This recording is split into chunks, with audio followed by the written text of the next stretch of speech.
membuat konten artikel SEO ya.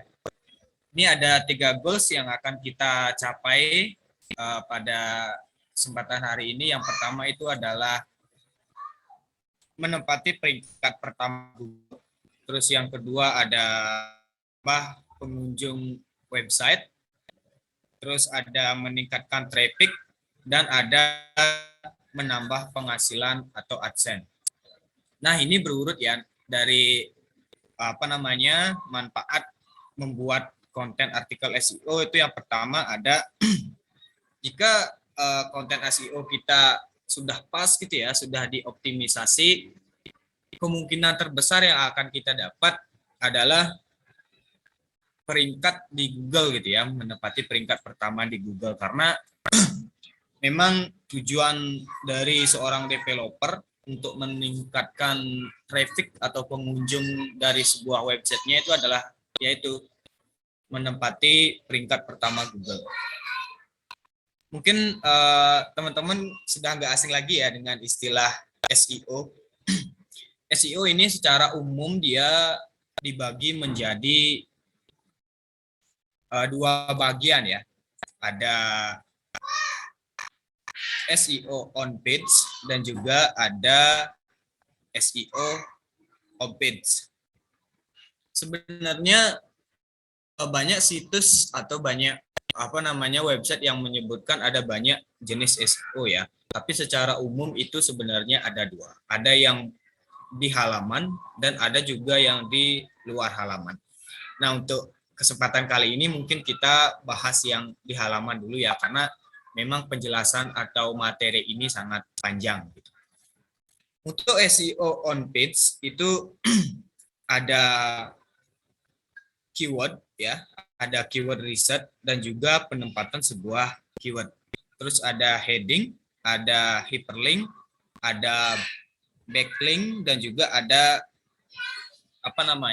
afiliasi nanti di dalam sebuah artikel gitu ya. Terus yang kedua ada SEO off page ya. Ini adalah SEO yang banyak diletakkan di luar tulisan ya. Berarti ini di luar skema artikel atau biasa dengan menanamkan link di website orang lain. Nah, itu dinamakan SEO off page.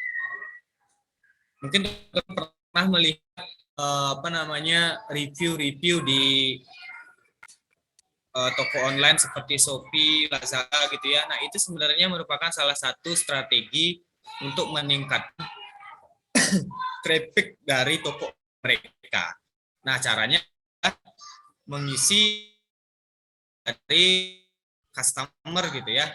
Ada biasanya berupa peringkat bintang ataupun juga centang. SEO ini sendiri sebenarnya sudah ada sejak algoritma Google itu pertama kali dikan gitu, tahun 1960-an. Nah, sampai saat ini algoritma Google itu sudah banyak mengalami perubahan dan baru-baru ini Google bisa membaca sebuah konten, membaca plagiasi sebuah konten itu hanya melalui tulisan yang tidak sama gitu ya, atau yang biasa disebut dengan semantik.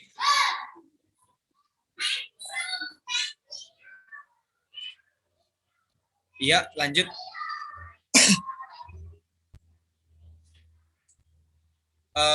Nanti mungkin saya akan berikan salah satu contoh ya, artikel yang sudah dioptimisasi dengan SEO on page ya, atau SEO yang berada di halaman artikel. Nah, untuk cara membuatnya itu sebenarnya sangat simpel. Ada beberapa tahapan yang harus kita buat. Yang pertama itu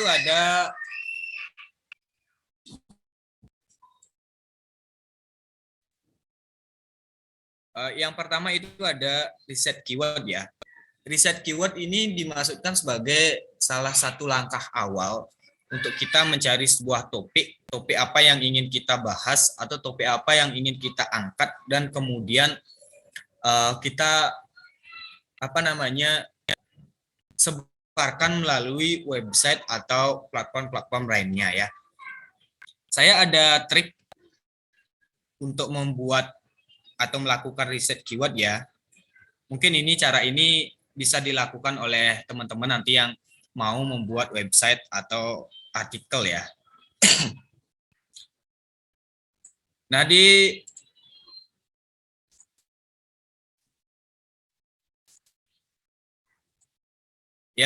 search engine di Google Chrome ya. Mungkin kita ketikkan salah satu keyword. Yang pertama misalnya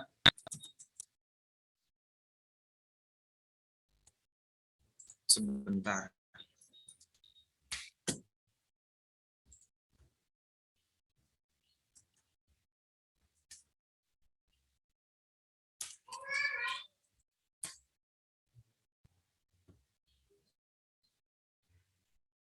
Nah, ini kan cara membuat artikel itu merupakan sebuah keyword ya, sebuah keyword utama. Nah, untuk merisetnya, teman-teman harus melakukan berbagai macam penelitian ya. Kalau saya bilang penelitian itu bahannya agak susah, tapi pengamatan ya. Yang pertama teman-teman amati adalah kompetitor tentunya ya. Misalnya kita ingin mengamati artikel ini. 8 tahap cara menulis artikel yang menarik. Teman bisa lihat dulu rank-nya dan juga ini ya, LD-nya ya. Rank ini berarti cara keyword cara membuat artikel ini sudah hampir digunakan oleh 2,23 miliar pembuat website di seluruh dunia. Nah, jadi kecil kemungkinan teman-teman dapat bersaing jika itu website teman-teman masih pemula seperti itu ya. Nah, gimana caranya biar artikel kita di halaman pertama Google ini adalah teman-teman itu memperhatikan arahan dari Google. Ini relate search ya. Dari relate search ini, teman-teman bisa melihat contoh-contoh keyword yang bisa dijadikan artikel pendukung ya. Yang di tanda search ini ya, contoh artikel. Nah, itu bisa dijadikan keyword. Contoh membuat artikel itu juga bisa. Ini semua bisa ya. Dari ke-8 ini bisa dijadikan artikel pendukung seperti itu.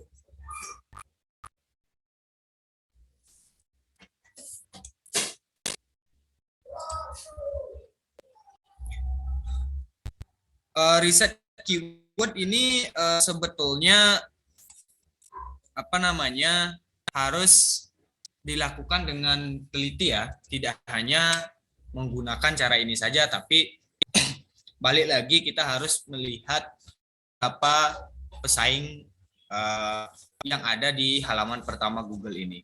Kalau saya biasanya melihat pesaingnya malah di halaman, karena di halaman pertama itu sudah pasti website yang ingin kita saingi itu adalah website trafficnya itu besar. Jadi tidak mungkin ya kita mampu melawannya. Tapi kalau kedua sampai ke sekian itu traffic atau pengunjung dari website tersebut masih bisa untuk lampau.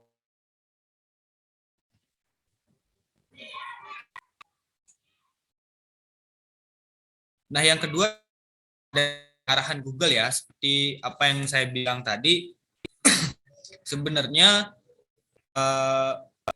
Google sudah menyediakan cara yang sangat mudah dan juga simple.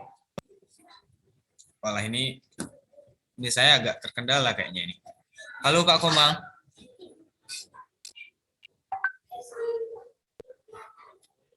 Halo Kak Komang.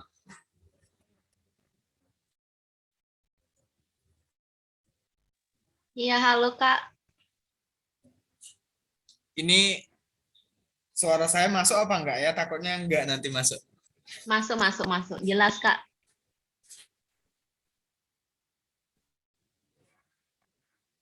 Dari tadi penjelasan masuk nih ya. Siap masuk, Kak. Siap. Baik, kita lanjut ke cara yang kedua ya. Yang kedua itu adalah mengikuti arahan dari Google. Google ini melalui algoritmanya yang disebut algoritma semantik gitu ya. Dia memberikan sebuah cara yang cukup mudah seperti yang saya bilang tadi dengan melihat relate atau rekomendasi keyword yang akan dipakai gitu ya. Kalau teman-teman misalnya malas untuk menggunakan cara itu, ada cara yang lagi satu mungkin bisa diterapkan. Ya, pertama kita masuk ke google.com dulu ya.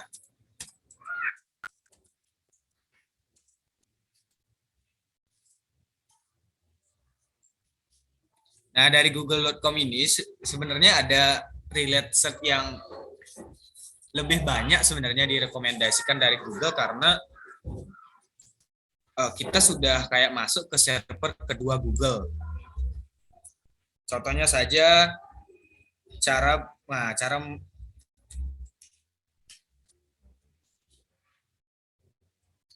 ini kan sebenarnya artikel keyword utamanya kan ini ya, cara membuat artikel.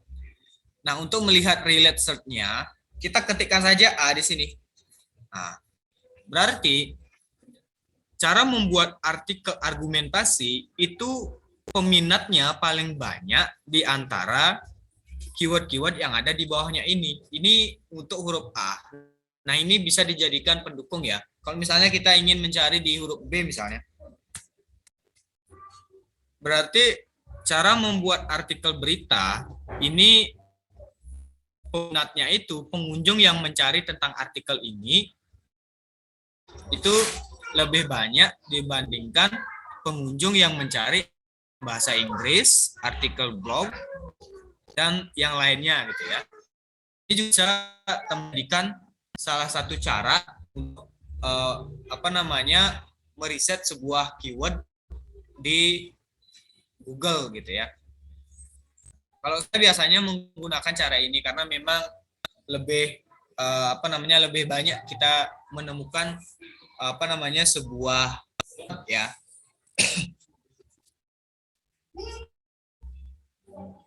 Baik, kita cara yang ketiga. Ada buat skema pendukung ya. Kalau saya biasanya membuat artikel itu menggunakan skema pohon faktor ya.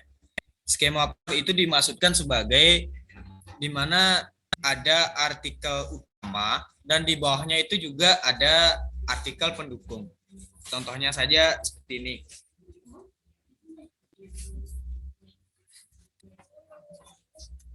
Misalnya artikel pertama itu tentang cara membuat artikel.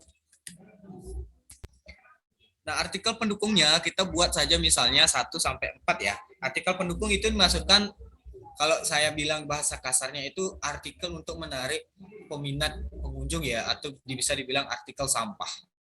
Nah, yang ini sebenarnya artikel utama yang nanti kita taruh link, backlink dan juga hyperlink ya.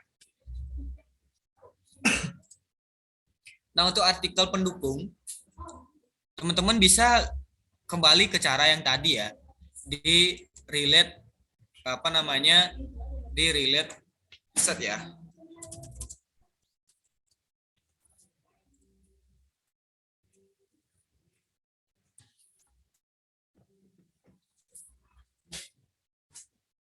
Nah, ini bisa teman-teman jadikan artikel pendukung ya. Misalnya cara membuat artikel dan contohnya.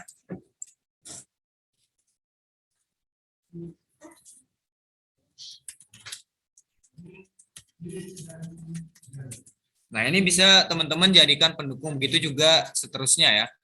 Karena memang nanti kita kan nggak tahu user akan mengetikkan keyword seperti apa. Jadinya kita harus menggunakan saran dari search Google ini seperti itu ya.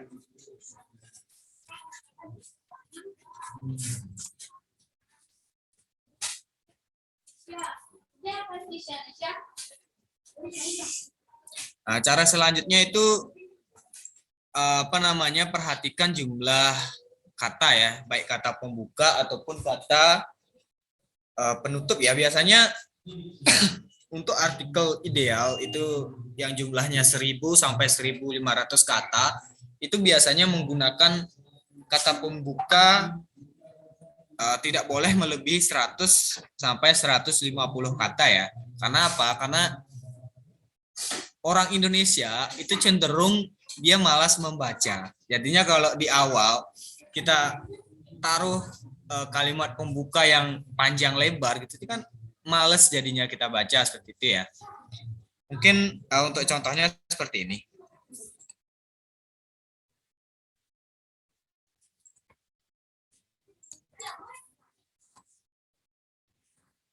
Nah, ini salah satu artikel yang pernah saya buat. Ini saya upload di di Kompasiana. Nah, ini contoh pembuka ya. Ini contoh pembuka yang optimal. Yang yang tidak lebih dari 150 kata dan tidak boleh kurang dari 50 kata seperti itu ya. Tujuannya agar pembaca itu tidak merasa bosan dengan hal apa yang akan kita bahas seterusnya. Tetapi tujuan membuat kalimat pembuka yang efisien itu adalah agar pembaca mau membaca kelanjutan dari tulisan tersebut gitu ya.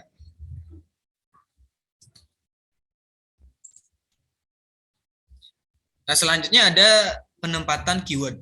Nah, setelah kita melakukan riset ya, setelah kita melakukan pengamatan dari berbagai kompetitor, dari berbagai search engine dan juga relate search, kita harus mampu menempatkan keyword itu di tempat yang sesuai.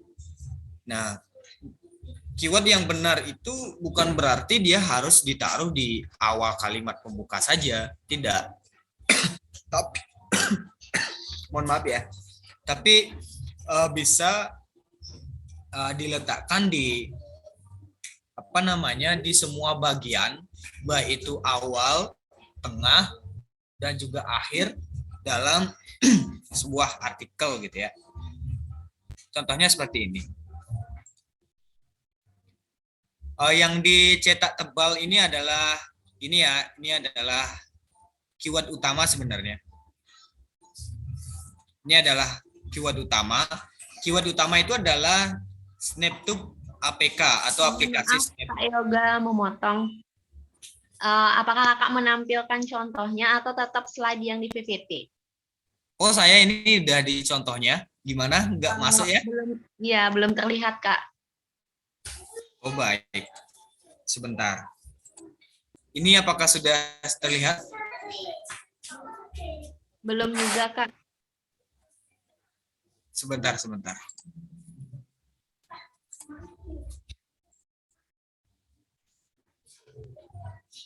Ya, bagaimana? Apakah sudah? Ya, sekarang sudah. Ya. Ini contoh artikel yang pernah saya buat ya. Ini yang di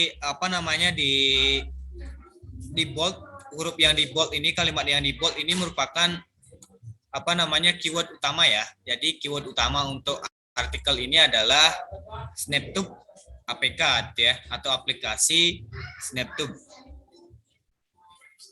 Mungkin teman-teman bisa memperhatikan letak dari keyword utama bukan hanya di sini ya. Bukan hanya di sini. Tapi ada gabungannya juga di sini. Tujuannya apa? Tujuannya jika Google nanti lewat dia melakukan scanning ya, melakukan scanning di kalimat ini, kita masih punya cadangan scanning di tempat lain ya, yaitu di kalimat ini. Seperti itu.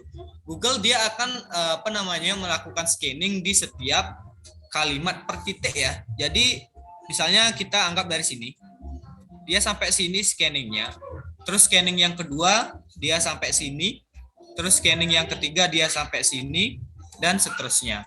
Jadi misalnya kita menaruh keyword anggap di kalimat pertama, di titik yang pertama ya, usahakan kita menaruhnya di titik yang terakhir.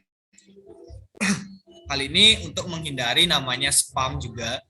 Karena kalau kita terkena spam dari Google, secara langsung artikel kita tidak akan mampu menempati halaman pertama ya. Seperti itu. Ini kan di bagian pembuka ya. Ini di bagian pembuka. Terus di bagian pembahasan, saya isi 2. Kenapa demikian?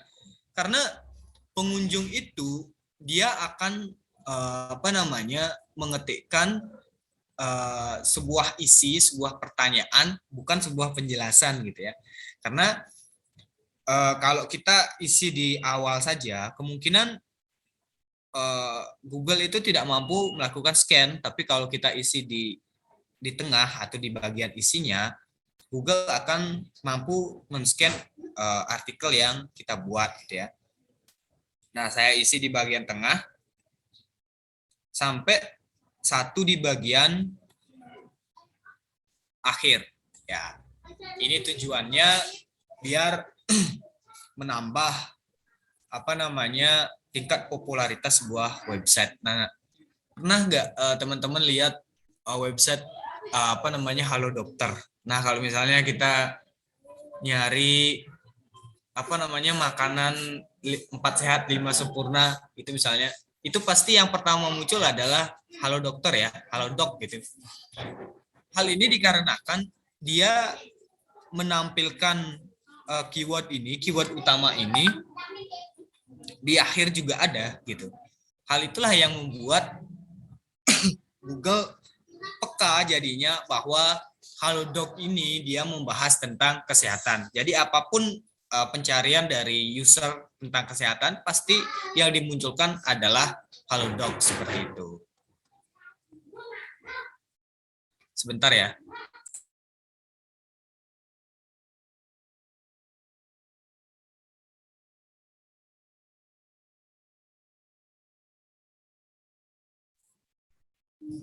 Baik. Kita ke cara selanjutnya ya.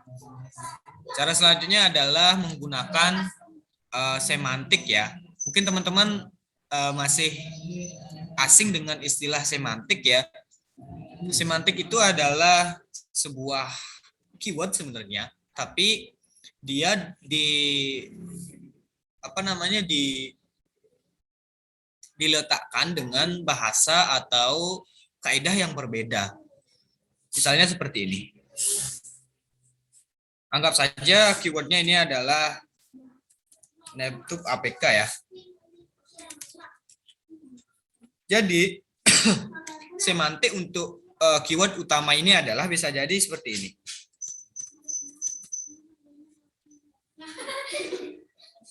Software SnapTube gitu misalnya. Kata aplikasi dan juga software ini kan sebenarnya sama ya, tapi dia ditulis dalam bentuk atau kaidah yang berbeda.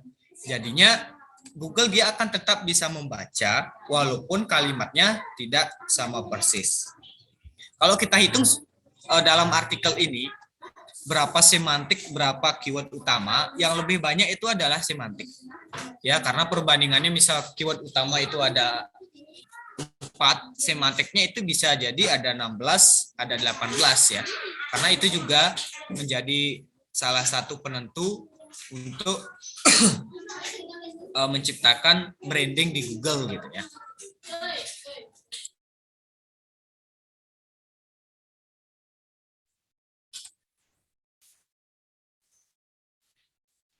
Semantik ini tidak hanya digunakan di dalam sebuah artikel ya, tapi semantik ini juga diterapkan di algoritma YouTube. Nah, bagi teman-teman yang suka menonton review film, itu sebenarnya dia menggunakan cara semantik melalui subtitlenya. Subtitle di review film itu sebenarnya hampir sama dengan apa yang dia ucapkan. Nah, itulah semantik yang sebenarnya. Misalnya saya mengucapkan SnapTube APK. Nah, di dalam di dalam subtitle itu yang ditulis juga adalah SnapTube APK. Tujuannya adalah jika penjelasan dari preview film itu tidak terdengar atau tidak terdeteksi oleh scanning Google, nantinya yang digunakan untuk melakukan scanning itu adalah subtitle itu sendiri, seperti itu.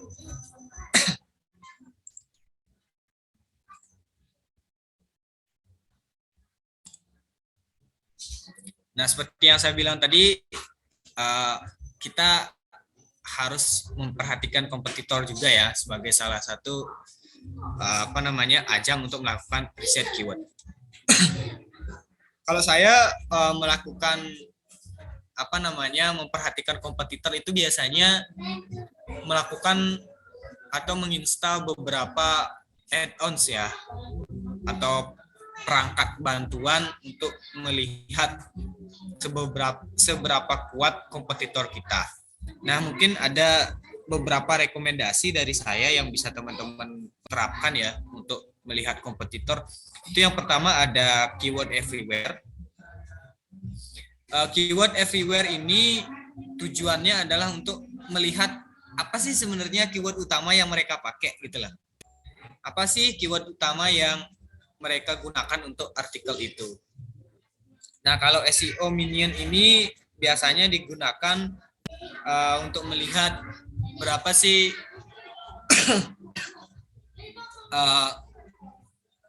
orang-orang yang sedang membuat atau menggunakan keyword tersebut ya.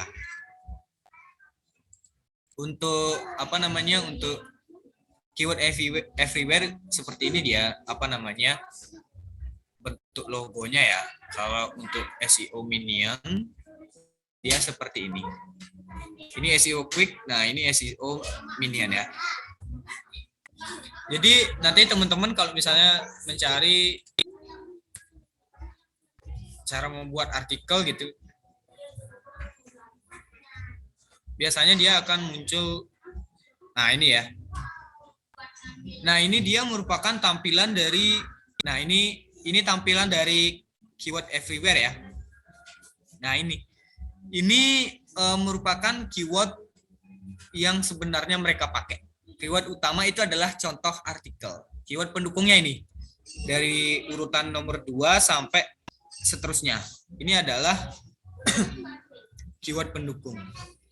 Nah, terus yang di bawahnya inilah yang sebenarnya relate yang saya tunjukkan di awal tadi yang ini. Dia gunakan menjadi beberapa bagian keyword pendukung di sini dan juga di sini.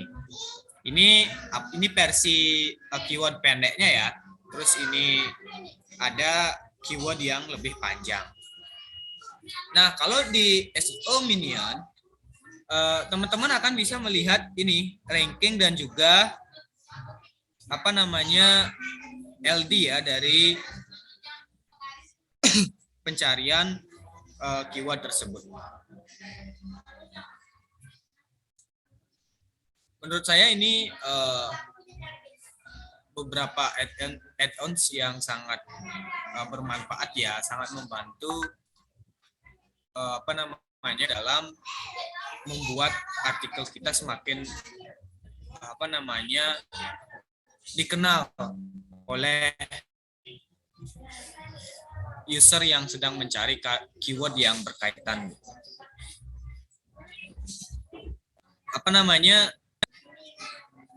Sama halnya dengan artikel ini, YouTube juga sudah melakukan skema yang sama ya, tapi mereka menggunakan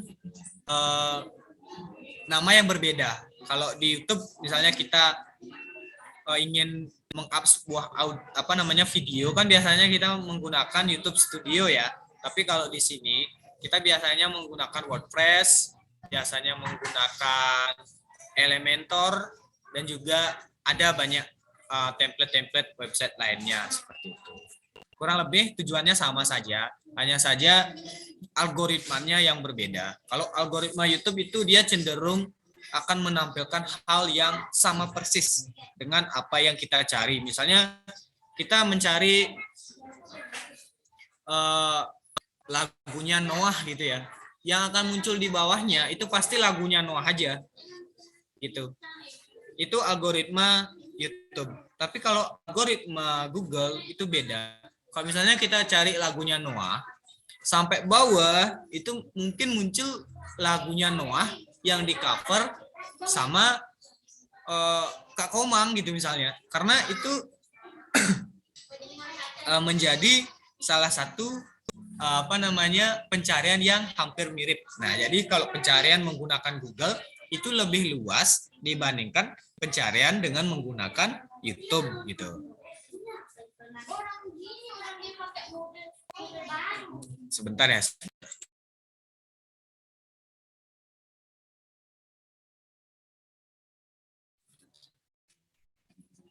Ya, kita lanjut ke cara selanjutnya. Kita masuk ke cek plagiat ya. Sebuah artikel yang berkualitas itu sebenarnya artikel yang original, artikel yang orisinil. Artinya dia bebas dari hasil plagiat atau hasil plagiasi orang lain. Ada beberapa platform yang bisa teman-teman gunakan secara gratis ya untuk melakukan cek plagiat. Misalnya ada Duplichecker ya. Lalu ada Posteo, ada Turnitin, ada ada Bimmi, dan masih banyak lagi ya. Tapi kalau menggunakan Duplichecker dan semua ini, kata yang bisa kita masukkan itu hanya 1000 saja, hanya sebatas 1000 kata saja. Lebih dari itu kita sudah sudah disuruh membayar lisensi atau uang beban gitu ya. Karena saya contohkan ya sebentar. Misalnya kita cari, mohon maaf Kak Eka, untuk share screen-nya belum berpindah Kak, masih di Word tadi. Oh iya, sebentar. Sebentar ya. Saya pindah share screen dulu. Kenapa ini nggak mau pindah ya?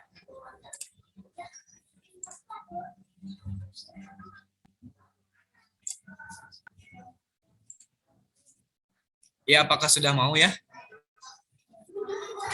Sudah Kak. Baik.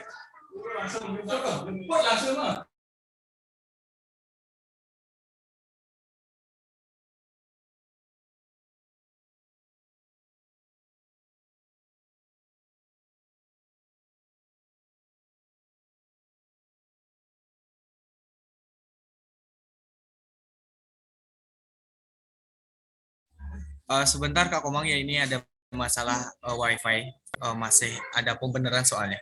Sebentar. Iya Kak. Mohon ditunggu dulu ya teman-teman sekalian.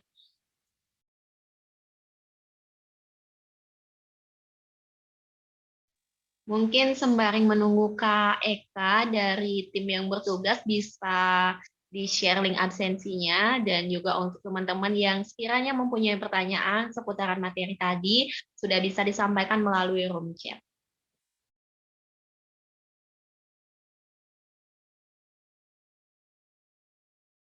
Silakan mengisi link absen ya teman-teman untuk mendapatkan free e-sertifikat dari kami.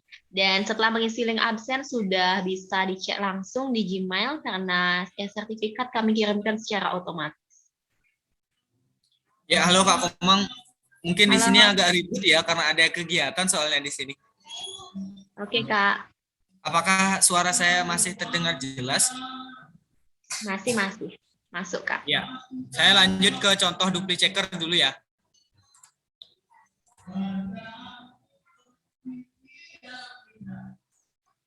Apakah sudah terlihat di sini dupli checkernya?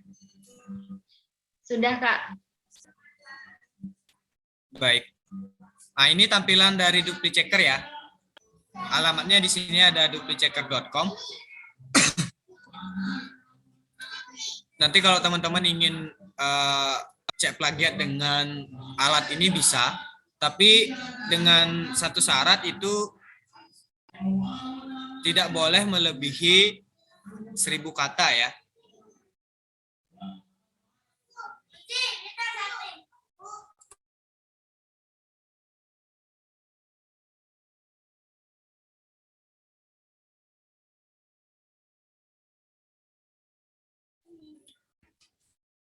Kak Komang, apakah tadi terdengar jelas ya? Terdengar, Kak. Ya. Jadi saya ulangi ya, kalau kita ingin menggunakan dupli checker, itu kata maksimal yang boleh kita masukkan itu 1000 kata. Nah, jika artikel teman-teman melebihi dari 1000 kata, mungkin bisa melakukan 2 kali ya. Untuk cek plagiatnya mungkin bisa dilakukan 2 kali.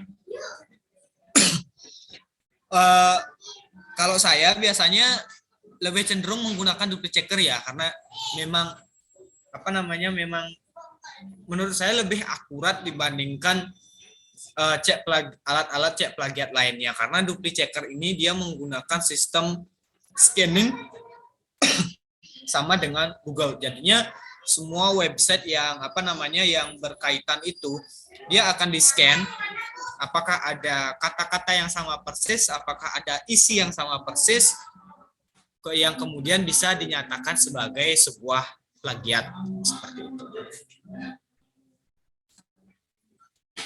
Ini PowerPoint-nya udah kelihatan nggak, Komang?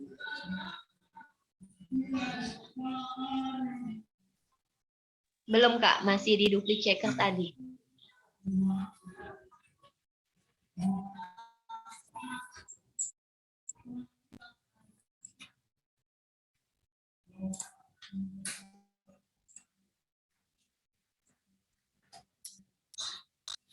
Iya.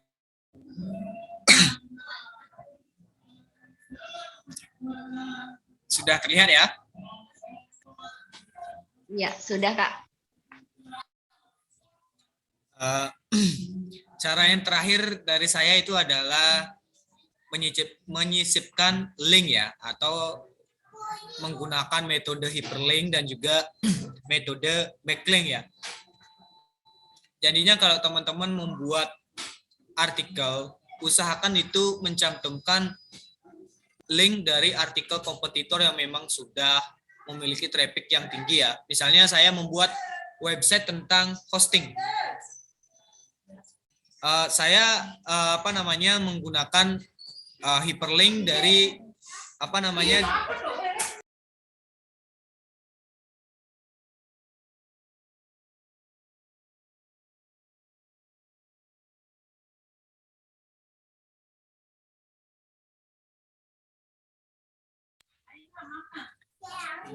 saya lanjutkan, saya menggunakan hyperlink dari Niaga Hoster atau Dewa Web dan yang lainnya ya, karena tujuan utama saya adalah agar website saya itu lebih branding, lebih mudah ditemukan oleh user-user lain seperti itu.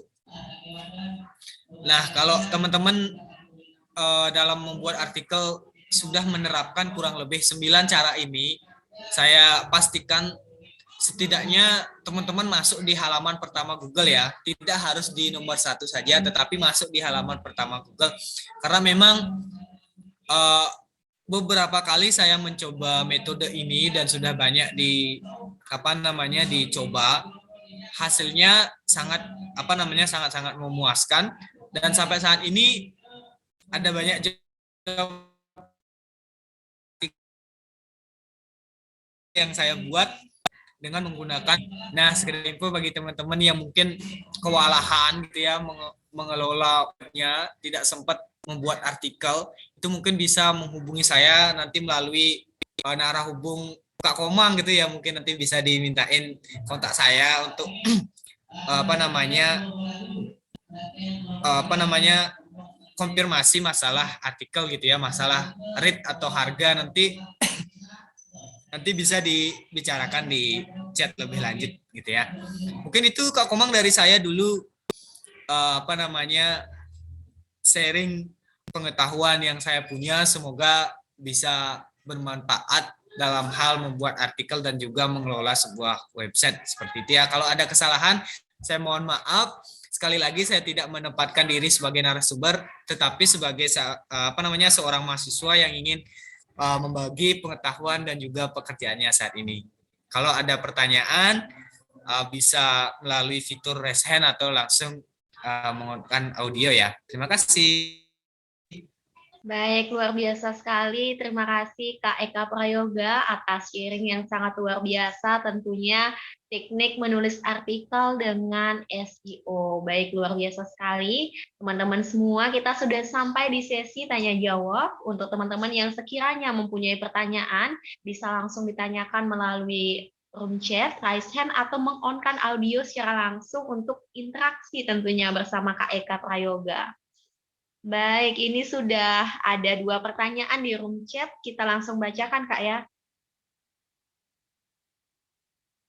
Baik, untuk pertanyaan yang pertama, itu dari Kak Luh Putu Elin Sukma Febrianti dari Universitas Udayana. Izin bertanya, Kak, apa saja kira-kira kendala untuk teknik SEO ini? Baik, mungkin bisa langsung ditanggapi, Kak Eka.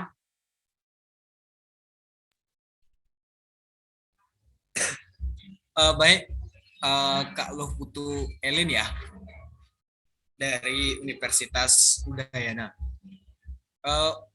Sepengalaman saya saat membuat sebuah artikel dengan teknik SEO itu biasanya kendalanya itu adalah dia di riset keyword di dalam hal menentukan topik.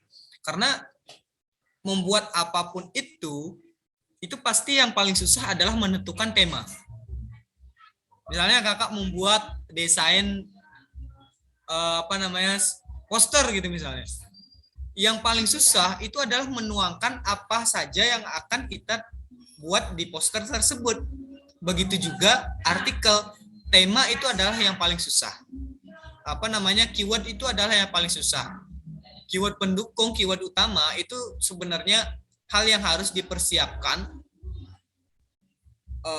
sejak sebelum memulai menulis ya. Kalau saya misalnya ingin menulis 3 hari lagi, sekarang itu keywordnya sudah siap.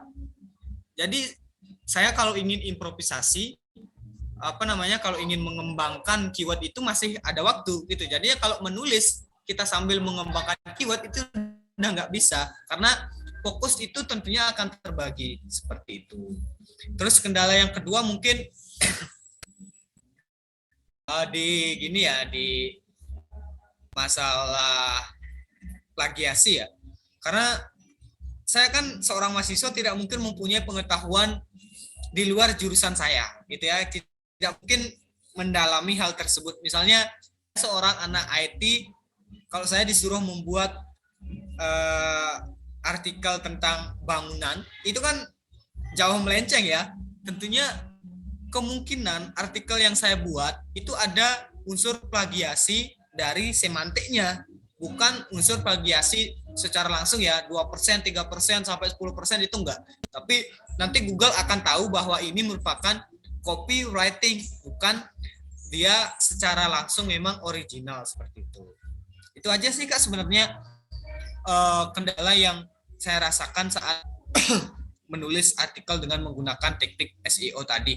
Secara umum dari 9 cara tadi, yang 7 itu ya bisa kita improvisasi saat menulis. Kalau yang tema sama plagiasi itu, kalau tema itu di awal, kalau plagiasi itu kita harus atasi itu di akhir.